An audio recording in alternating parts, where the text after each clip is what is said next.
কাশ্মীরের পেহেলগামে সন্ত্রাসী হামলার জবাবে পাকিস্তানের আজাদ কাশ্মীর সহ বেশ কিছু স্থানে ভারতের পাল্টা হামলার পর দুই দেশের মধ্যে নতুন করে চরম উত্তেজনা দেখা দিয়েছে।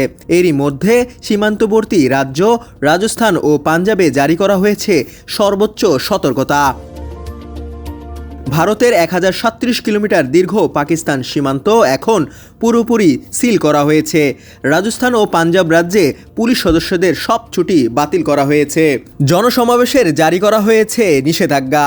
সীমান্তে মোতায়েন বর্ডার সিকিউরিটি ফোর্সকে দেওয়া হয়েছে সন্দেহভাজন কিছু দেখলেই গুলি করার নির্দেশ। এছাড়া জরুরি প্রয়োজনে সীমান্তবর্তী গ্রামবাসী সরিয়ে নেওয়ার প্রস্তুতিও চলছে। জয়সালমের ও যোধপুরে রাত 12টা থেকে ভোর 4টা পর্যন্ত ব্ল্যাকআউটের নির্দেশ জারি হয়েছে, কারণ ওই অন্ধকারে যুদ্ধবিমানের টার্গেট নির্ধারণের সমস্যা সৃষ্টি করে। এর আগে মধ্যরাতে পাকিস্তানের আজাদ কাশ্মীর সহ 9টি স্থানে ক্ষেপণাস্ত্র হামলা চালায় ভারত। এতে এখন পর্যন্ত 31 জন নিহত হয়েছে বলে জানিয়েছে পাকিস্তানের গণমাধ্যম। পাল্টা প্রতিক্রিয়ায় পাকিস্তানও গুলি করে ভূপাতিত করেছে ভারতের 5টি যুদ্ধবিমান। পাকিস্তানের সামরিক বাহিনীর মিডিয়া উইং ISPR এ তথ্য নিশ্চিত করেছে।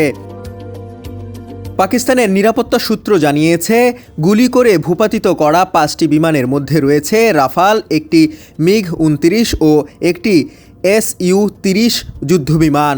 এরই মধ্যে ভারতের হামলা নিহতদের রক্তের প্রতিটি ফোঁটার বদলা নেওয়ার ঘোষণা দিয়েছেন পাকিস্তানের প্রধানমন্ত্রী শাহবাজ শরীফ।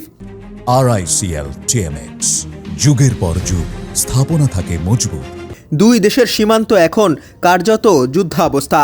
পরিস্থিতি কোথায় গিয়ে ঠেকবে তা নিয়ে উৎকণ্ঠা পুরো উপমহাদেশে। ডেস্ক রিপোর্ট, সমকাল।